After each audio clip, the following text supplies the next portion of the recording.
Hi all welcome back to my channel quick recipes Telugu. ఈరోజు మనం ములక్కాయ పప్పును ఎలా తయారు చేసుకోవాలో చూద్దాం. నార్మల్గా అయితే మనం ములక్కాయ పప్పు చారు చేసుకుంటాం కదా, కానీ ఈ వీడియోలో ములక్కాయతో టమాటా పప్పు ఎలా చేసుకోవాలో చూసేద్దాం రండి.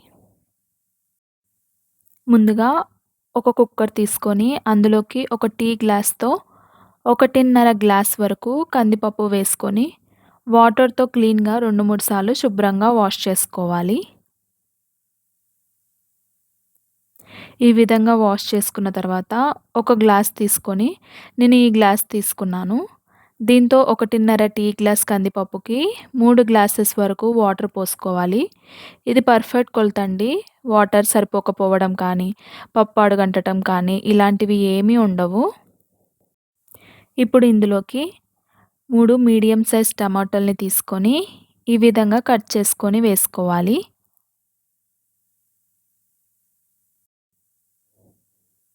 మనం చింతపండు కూడా కొద్దిగా వేసుకుంటాం కాబట్టి ఒక 3 టమాటాలైతే సరిపోతుంది. లేదంటే పప్పు పుల్లగా అయిపోతది. ఈ క్వాంటిటీ పప్పు వచ్చేసి ఒక 6 మెంబర్స్ వరకు తినొచ్చు. టమాటాలు వేసుకున్న తర్వాత ఇప్పుడు ఇందులోకి ఒక 5 పచ్చిమిర్చి, 5 లేదా 6 పచ్చిమిర్చి వేసుకోండి. ఈ విధంగా కట్ చేసుకొని వేసుకోవాలి.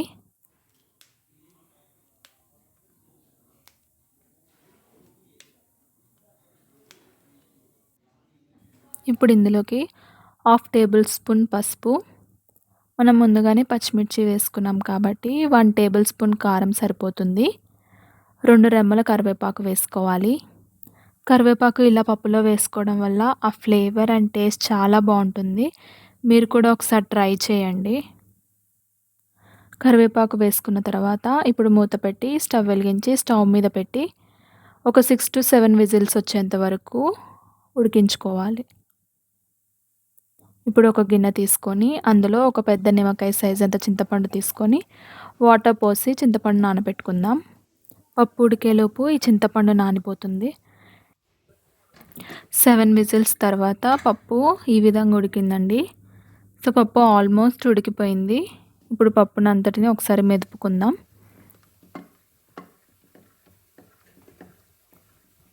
ఈ విధంగా ఒకసారి మెదుపుకున్న తర్వాత ఇందులోకి ఒక టేబుల్ స్పూన్ వరకు కల్లుప్పు వేసుకున్నాను. మీ దగ్గర నార్మల్ ఉప్పు ఉంటే నార్మల్ ఉప్పు అయినా వేసుకోండి. ఈ విధంగా ఒకసారి అంతటిని ఒకసారి కలుపుకోవాలి.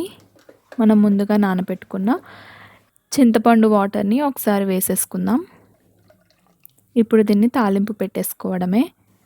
స్టవ్ వెలిగించి ఒక గిన్నె పెట్టుకొని అందులో ఒక 5 టేబుల్ స్పూన్ వరకు ఆయిల్ వేసుకోవాలి.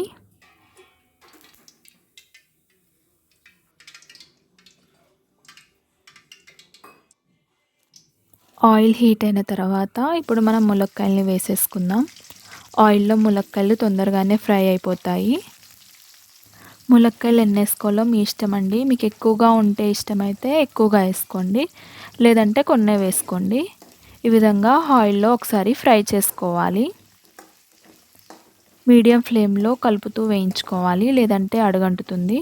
ఇప్పుడు ఒక మీడియం సైజ్ ఆనియన్ తీసుకొని ఈ విధంగా బారుగా కట్ చేసుకొని వేసుకోవాలి.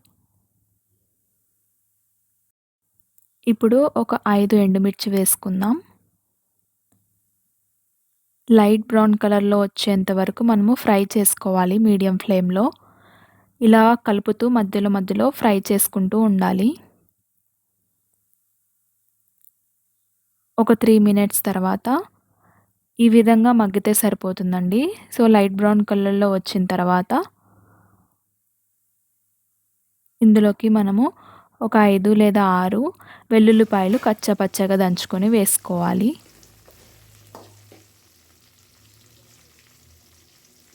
కరివేపాకు మనం పప్పులో కూడా వేసుకున్నాం కాబట్టి తాలింపులో కూడా కొద్దిగా వేసుకుందాం. ఇప్పుడు అంతటిని ఒకసారి కలుపుకోవాలి. ఇప్పుడు ఒక టేబుల్ స్పూన్ జీలకర్ర, ఒక 1/2 టేబుల్ స్పూన్ ఆవాలు వేసుకొని, జీలకర్ర ఆవాలు ముందే వేసేస్తే అవి మాడిపోతాయండి. సో మనం లాస్ట్లో వేసుకోవాలి. వేసుకొని ఒకసారి కలుపుకున్న తర్వాత మనం ముందే ఉడికించుకున్న పప్పుని పోపులో వేసుకోవాలి. వేసుకున్న తర్వాత ఇప్పుడు మీడియం ఫ్లేమ్‌లో మూత పెట్టుకొని ఒక 5 మినిట్స్ వరకు కుక్ చేసుకోవాలి.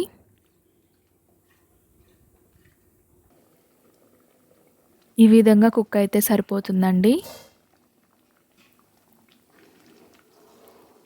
అంతేనండి. సింపుల్ అండ్ టేస్టీ ములక్కాయ టమాటో పప్పు రెడీ అయిపోయింది. మీరు కూడా ట్రై చేసి మీకెలా వచ్చిందో కామెంట్ బాక్స్‌లో కామెంట్ చేయండి. మరో రెసిపీతో రేపు కలుద్దాం. Until then bye.